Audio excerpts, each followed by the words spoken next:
Olá, gente, tudo bem? Hoje a gente vai continuar estudando a terceira parte do capítulo O Período entre Guerras e a Ascensão do Totalitarismo. A gente já falou do período entre guerras, sobre as crises econômicas, sobre os Estados Unidos, que se transformou numa superpotência após a Primeira Guerra Mundial. A gente também falou sobre a ascensão do fascismo e no nazismo na Itália e na Alemanha. E hoje a gente vai falar outro momento que aconteceu nesse período, que é o totalitarismo soviético e a Guerra Civil Espanhola. Vamos lá, gente, vamos começar? Em 1925, em dezembro, Lenin vai morrer. E após a morte de Lenin, Joseph Stalin ele vai assumir o comando da União Soviética. E ele vai construir um governo socialista nesse país. Ele vai fazer algumas mudanças sobre o aspecto do governo de Lenin. Ele vai centralizar cada vez mais o poder. Ele, na verdade, ele vai esmagar a vida democrática, né? Ele vai suprimir também os direitos sociais, os direitos dos cidadãos e ainda ele vai assumir outro papel totalmente do totalitarismo soviético, que ele vai prender e assassinar seus opositores. Ainda disso, ele vai criar o PCUS, né, que é o Partido Comunista da União Soviética, que é um país. Basicamente, esse partido vai ser rígido e basicamente burocrata. Assim que Joseph Stalin assumiu o poder, ele vai começar a modernizar o país. E o país ele vai ter, nesse período, um crescimento econômico.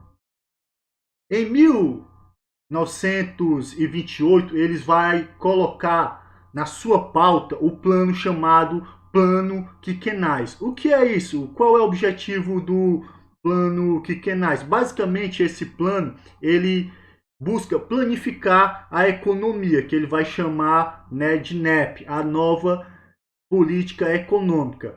E aí eles vão abandonar as antigas políticas de Lenin e aí Stalin ele vai adotar uma política uma política econômica à base da estatização. O que é isso? Ele vai começar a estatizar. Lembra-se que agora no slide anterior a gente viu que ele vai basicamente suprimir os direitos dos cidadãos. E um dos direitos dos cidadãos, se a gente for observar, são os direitos privados. A gente tem os direitos coletivos e os direitos individuais, que aí a gente está privado. Por exemplo, ele, a partir da estatização, todos os direitos privados dos povos soviéticos vai acabar. Então, por exemplo, ele vai terras.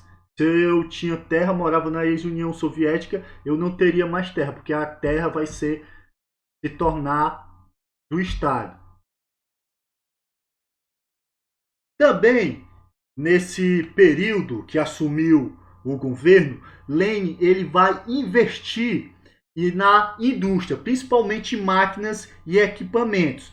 Ele vai também criar siderúrgicas, indústrias químicas e petrolíferas, vai fazer fábrica de tratores e de equipamentos agrícolas. E ele também, isso a gente vai observar que ele incentivou o crescimento urbano da cidade, né? Que as indústrias siderúrgicas, fábricas e equipamentos ficavam nos centros urbanos. No campo também aconteceu investimentos, principalmente na política de coletivação forçada. O que é isso? Que todos os trabalhadores eles trabalhavam junto, coletivamente, fazendo o mesmo trabalho, ajudando mutuamente. Ele também ele vai estatizar as propriedades rurais. O que é isso? Todas as terras que eram privadas, pertenciam ao dono, a partir daquele momento seriam as terras do Estado. E ele vai fazer, principalmente, transformar essas propriedades rurais em fazendas coletivas e fazendas cooperativas, que a gente vai observar que na União Soviética ele vivia um regime de coletividade, de cooperação entre os trabalhadores. Claro que nem todos eram adeptos disso, mas os que não eram adeptos dessa coletivação forçada, eles eram presos e obrigados a trabalhar forçadamente. O governo, além de investir principalmente nas indústrias e também, se a gente for observar, na agricultura, este governo de Stalin, Joseph Stalin, ele vai também propor reformas educacionais. Inclusive, ele vai quase acabar com o analfabetismo na União Soviética. Além disso, ele também vai criar um sistema de transporte e de habitação, né? Saúde e que seja totalmente acessível à população. Então a gente vai observar, vai existir moradia para a população, ele vai verdadeiramente fazer isso, transporte, o transporte público verdadeiramente para que as pessoas consigam se deslocar, principalmente os trabalhadores, para ir para as fábricas, para as indústrias, e também um sistema de saúde que fosse acessível para toda a população da União Soviética. Contudo, gente, apesar do crescimento econômico, do crescimento do emprego, uma nova reforma na educação, na saúde, no transporte, a gente vai ver que em tudo isso, mas vai haver outras coisas que vão transformar este regime totalitário soviético numa ditadura. Principalmente qual é? Os direitos individuais e coletivos vão ser totalmente reprimidos, suprimidos. O que é isso? Vão basicamente acabar. Como eu disse, os direitos individuais, por exemplo, a propriedade privada, os direitos coletivos totalmente também serão tirados da pauta nesse governo soviético. E ainda ele também vai assumir, por exemplo, será totalmente proibida as greves, se a gente for observar. E aí a gente vai observar que a polícia, inclusive secreta, ele a mando de Stalin vai perseguir seus opositores e até mesmo os antigos aliados que ele tinha. É nesse contexto que entre 1936 e 1938, mais de 5 milhões de soviéticos eles foram presos e muitos deles foram mortos, executados pelo esse governo do Joseph Stalin.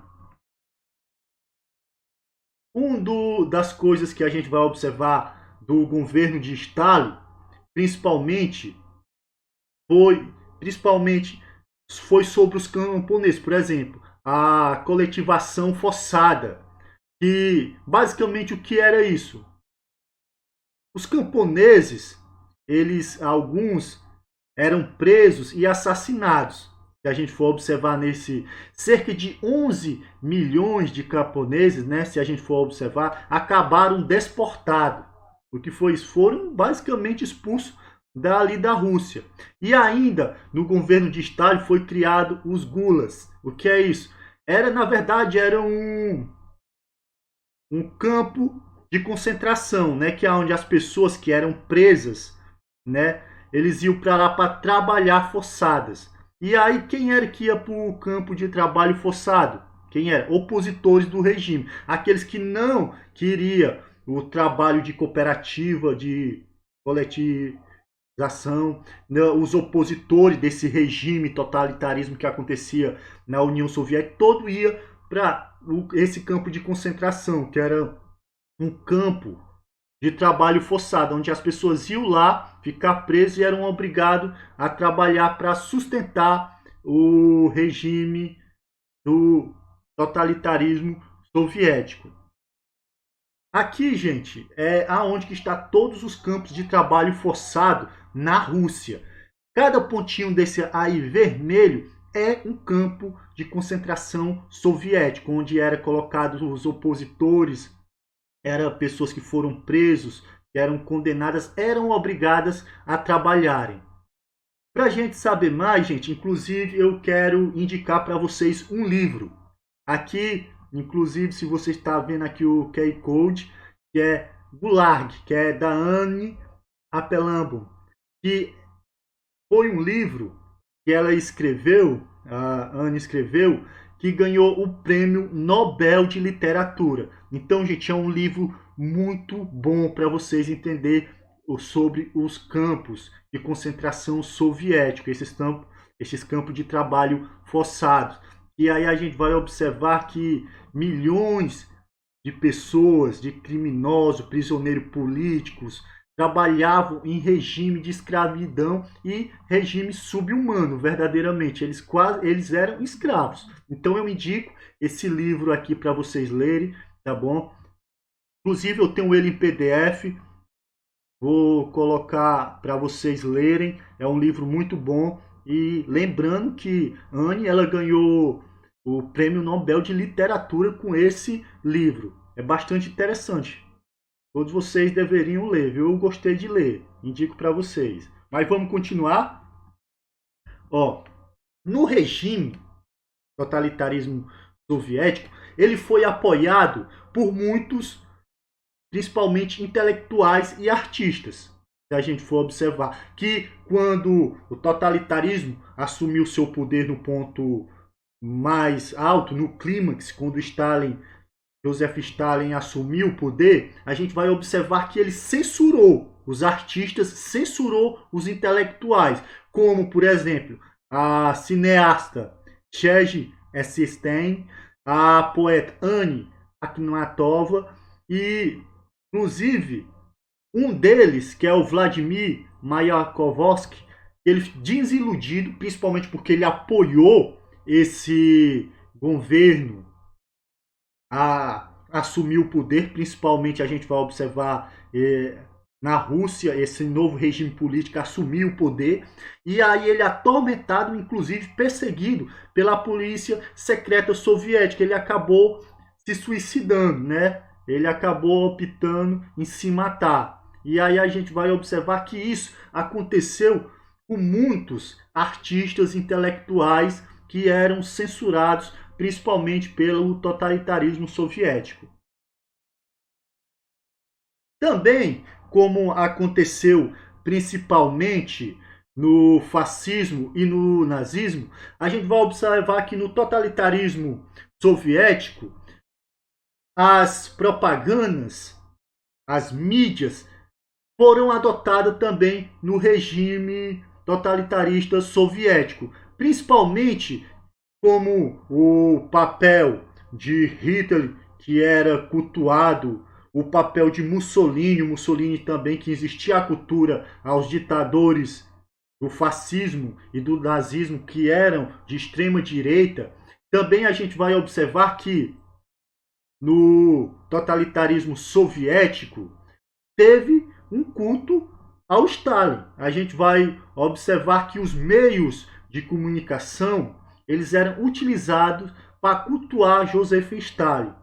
E aí a gente vai observar que era principalmente cultuado por meio, inclusive, de paradas militares, era retratos que eram postos em todas as regiões do país. Então, verdadeiramente, a publicidade que era adotada nesses governos totalitaristas, que eles cultuavam o seu líder, principalmente a gente vai observar, era um papel fundamental na sociedade, principalmente totalitarista, né? Que eles criavam uma imagem de um ser, de um homem quase perfeito, vamos dizer assim, que era perfeito.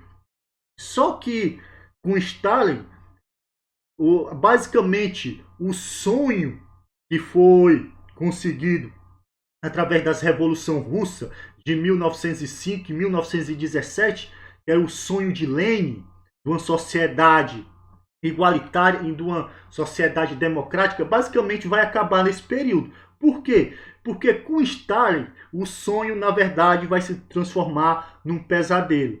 Por quê? A gente vai observar que todos os princípios do socialismo, basicamente acabou. Ele fez basicamente o que o fascismo e o nazismo fizeram. Um Estado policial com um controle, principalmente um controle da sociedade e também um controle político, baseado, né, com a liderança do Partido Comunista Soviético, claro. E aí a gente vai observar que, desse modo, também o totalitarismo soviético se transformou numa ditadura. Só que, diferente do nazismo e do fascismo, que era uma ditadura de direita, aqui a gente vai observar que é uma ditadura de esquerda. E aí a gente vai ingressar agora também noutras formas de totalitarismo que existiu na Europa. Por exemplo, a Guerra Civil Espanhola é um marco do papel também do totalitarismo que aconteceu na Espanha.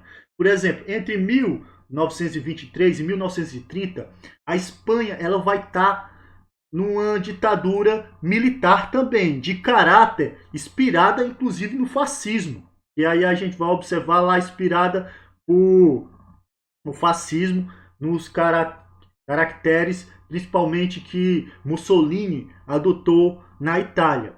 Aí o que é que vai acontecer? O líder desse totalitarismo na Espanha foi Primo de Rivera, que é esse aí o primeiro que vocês estão vendo aí na imagem. Mas como foi que ele chegou ao poder? A gente vai observar. Foi quando o rei Alfonso,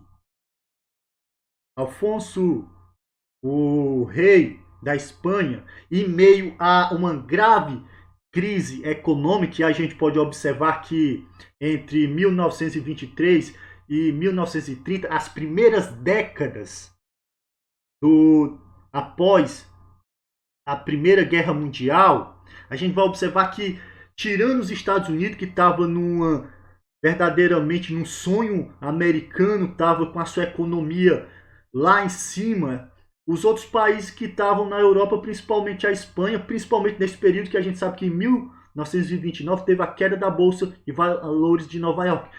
Os países capitalistas, principalmente, estavam todos numa crise econômica. E aí o rei da Espanha, ele vai entregar, principalmente, a gente vai observar, chamar, claro, para ser assumir o poder, o Primo de Rivera. E aí o que é que vai acontecer? Só que a grave crise econômica, entanto, vai levar o Primo de Rivera a renunciar o seu cargo. Aí o que é que vai acontecer? Em 1931 vai ter eleições. Aí os partidos de esquerdas, que são os partidos anarquistas, os comunistas e os socialistas, eles vão se unir. E aí eles vão ter 70% dos votos e vão se eleger. E quando eles se elegem, aí o rei Alfonso, ele vai renunciar o trono. E aí o que é que vai acontecer? Os partidos de esquerdas, eles vão proclamar a República Espanhola. Nesse momento que a Espanha vai se transformar numa república, numa democracia, né? Ele vai ser a Espanha, ele vai começar a ter princípios democráticos. A Espanha vai ser modernizadora e igualitária. E aí, principalmente os partidos ali anarquistas, democráticos e socialistas, eles vão fazer algumas mudanças. Só que essas mudanças vão atingir, principalmente ser visto como pontos negativos pela elite espanhola. Quais foram essas medidas? Primeiro, eles separaram a igreja do Estado. E aí a gente vai observar que, principalmente, aí começou a desgostar, os cristãos ficaram desagradados. Primeiro, com separação da igreja e do Estado. Depois ele fez uma reforma educacional. Totalmente uma reforma para melhorar o processo de educação que existia na Europa. E também eles começaram vai fazer reformas trabalhistas e agrárias. E aí a gente vai observar que a elite espanhola, que era uma elite principalmente de proprietários de terras e alguns, inclusive, donos de algumas indústrias que existiam na Europa, vão ficar descontentes. E principalmente eles vão ficar com medo, também tem esse, entre aspas, vão ficar com medo do tudo isso, o que está acontecendo na Espanha, vai acontecer do mesmo modo que aconteceu na União Soviética, lá na Rússia. Com o quê? Com as revoluções russas de 1905 e 1917, cujos os trabalhadores, né, os partidos de esquerdas, os socialistas e os comunistas assumiram o poder. E aí na Espanha tiveram esse medo. A gente vai observar que a elite teve medo de perder, porque quando os trabalhadores assumiram o poder na União Soviética, o Stalin e Lenin, eles começaram a estatizar tudo, tudo passou a ser do Estado. Então quem tinha propriedade privada perdeu.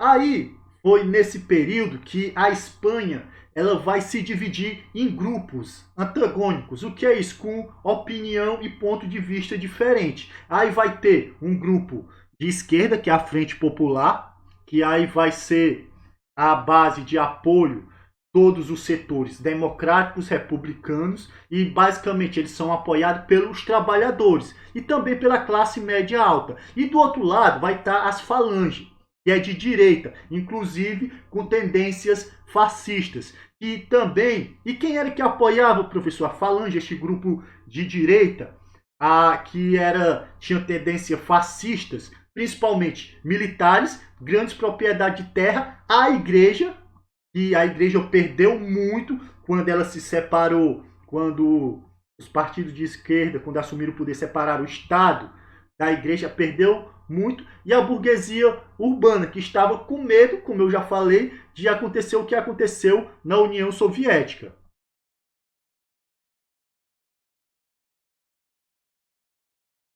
Mas aí o que é que vai acontecer? Vai ter novas eleições. Só que agora a direita vai vencer. E o que é que a direita vai fazer? Tudo que a esquerda fez quando ela venceu as eleições, que foi proclamado a República, a direita vai procurar anular. E aí o que é que vai acontecer? A partir de 1931 até 1933, a esquerda ela vai conquistar a maioria dos votos. E aí ela vai voltar ao poder. Aí o novo governo, né, que a gente vai observar que a esquerda ganhou com 70% de voto, depois a direita, a esquerda vai voltar. E aí o que é? A esquerda ela vai dar anistia a todos os presos políticos. Por quê? A direita, com tendências fascistas, elas perseguiu pessoas que tinham caráter anarquistas, socialistas, democratas, socialistas, comunistas. Ela perseguiu e prendeu muita gente. E aí o que é que ela vai fazer? Quando o governo de esquerda ele vai assumir novamente o poder, ele vai dar anistia, o perdão aos presos políticos. Ainda disso, ele vai fazer com que os trabalhadores ganhem um salário um pouco melhor. E ainda vai fazer uma reforma agrária. E aí o que é que vai acontecer? A polarização política na Espanha vai atingir um ponto culminante. Verdadeiramente. Aí vai estar lá a briga de esquerda e a briga de direita. Aí a gente vai observar que isso vai agravar-se, inclusive se transformando numa guerra civil. Aí, mas como é que essa guerra civil vai começar? A guerra civil, na verdade, ela vai ter um estopim. E o estopim é o assassinato de um líder monarquista, que atiradores de esquerdas vão matá-lo. E aí o que é que vai acontecer? Vai ter um levante armado contra o governo que estava lá, né, que era o governo de esquerda. E aí em 1933, algumas tropas espanholas lá em Marrocos e em algumas colônias vão se rebelar. E aí um dos líderes, que é o general Francisco Franco, que é da Falange, né, que é aquele grupo de direita com características fascistas, vai começar esse levante armado, que aí vai gerar o início da Guerra Civil Espanhola, que vai dividir totalmente a Espanha em dois entre a esquerda e a direita, que é uma guerra civil gigantesca, vai morrer muita gente. Aqui, inclusive, é o que a direita acreditava. A direita, que era aquele grupo lá com características fascistas, eles acreditavam que ia ganhar dos grupos de esquerda rapidamente, porque o grupo de direita, o general Franco, militar, junto com um exército bem treinado, e aí, só que a gente vai observar que ele pensou errado. Por quê? Porque a população, ela também se levantou, pegou em armas, montou barricadas nas cidades. E aí, o que que acontece? O que o general Franco acreditava foi por água abaixo, porque a população verdadeiramente colocou-se contra aquele levante. E aí a gente vai observar que vai gerar grande morte. Aí, inclusive, nisso aqui é uma foto que ele está dizendo assim, ó, não passarão, ó. Madrid será a tumba do fascismo. Quer dizer que ali eles iam resistir, que a população ia resistir e que ali em Madrid eles iam acabar totalmente com o fascismo, que era verdadeiramente uma guerra de tiro, morte, era uma guerra que matou milhões de pessoas. A gente vai observar que nesse período da Guerra Civil Espanhola teve a resistência republicana e foi longa. Eles resistiram bravamente. Inclusive, a Guerra Civil Espanhola teve dimensões internacionais. Por exemplo, os governos da Itália e da Alemanha enviaram soldados, armas, munição, tanque de guerras, veículos blindados, apoio a tropas franquistas. E era o quê? Lembrando que a Itália era fascista e a Alemanha nazista. O que é que isso significa, professor? Que eles eram um grupo de direita. As tropas franquistas, que era das falanges, né, que era do grupo de direita com caráter fascista, era apoiado por duas ditaduras. Uma, a ditadura era de Mussolini, e outra Hitler, que estava apoiando principalmente essas guerras.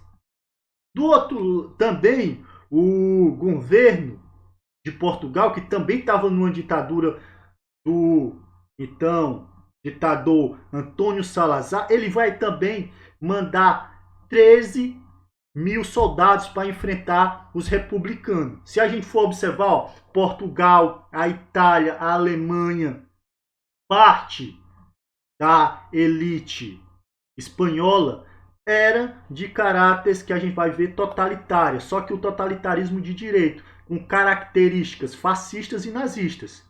E aí a gente vai observar que também os Estados Unidos, ele também vai mandar armamentos e caminhões para as forças do general Franco, né? Novamente os Estados Unidos se metendo em outra guerra. Por quê? Basicamente ele vai querer também acabar com o socialismo, né? Que é o comunismo e o socialismo.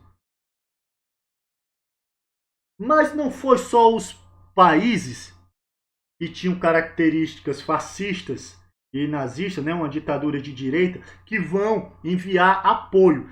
A União Soviética, ela também vai mandar, principalmente, apoio aos republicanos. Ele vai também apoiar, mandar armas, vão mandar munições, aviões, veículos de guerras e também vão mandar soldados especialistas em armamentos e em combate, que é para lutar do lado da esquerda espanhola.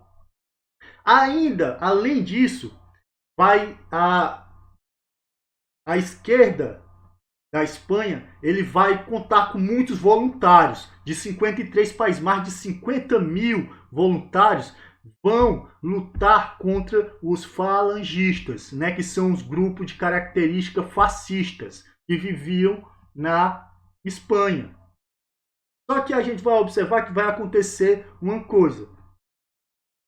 O governo republicano e espanhol, apoiado pelas democracias europeias, a gente vai observar, e o governo dos Estados Unidos, eles não apoiaram. Se a gente vai observar que eles esperavam o governo republicano espanhol, que é o governo a gente pode dizer de esquerda, esperar o apoio das demais democracias espanholas, mas dos Estados Unidos. Mas não veio, não teve apoio à esquerda, os grupos de esquerda na Espanha. Aí o que foi que aconteceu? Em 1938, o governo soviético ele começou a diminuir a sua presença no conflito e isso enfraqueceu basicamente as forças republicanas. E aí o que é que acontece? A guerra vai terminar em 1939 e vai ter um saldo de 1 milhão de mortos. E aí quem vai vencer? Os falangistas, né, que é o grupo de características fascistas. Eles vão assumir o poder e vão colocar a ditadura, vai assumir como ditador, né, o Franco, que ele vai assumir como ditador, vai ser ditador na Espanha até 1975, quando ele falece. Era isso, gente. Eu tinha para ensinar a vocês hoje. Eu fiz esse slide para mostrar as principais características, os principais acontecimentos, e eu tive muito cuidado em mostrar para vocês os pontos mais marcantes. Eu espero que vocês tenham gostado da aula hoje, principalmente isso que a gente está estudando. Serve como exemplo para a nossa sociedade brasileira hoje, que a gente tem que tomar muito cuidado até aonde as políticas vão nos levar. E aí a gente tem que ter cuidado e ter verdadeiramente compromisso, principalmente sempre com a verdade. Também, gente, além disso, eu quero agradecer muito a vocês, queridos, que estão assistindo às aulas, e estão desde a primeira semana estão assistindo as videoaulas que eu estou gravando aqui com vocês semanalmente. Espero que vocês tenham gostado. Quero parabenizar quem está assistindo, quem está participando das aulas, como eu fiz o diagnóstico, né? Vi que muitos alunos estão bem, estão estudando verdadeiramente, e as aulas à distância elas não diminuíram o conhecimento que vocês estão, mas somaram. Eu quero parabenizar vocês. Eu também quero dizer para vocês que verdadeiramente eu estou fazendo o meu melhor para vocês. Espero que vocês deem seu melhor também. E continue assim. Vamos estudar. Vamos verdadeiramente utilizar a história como um exemplo para nossa existência. Tchau, gente. Até a próxima aula.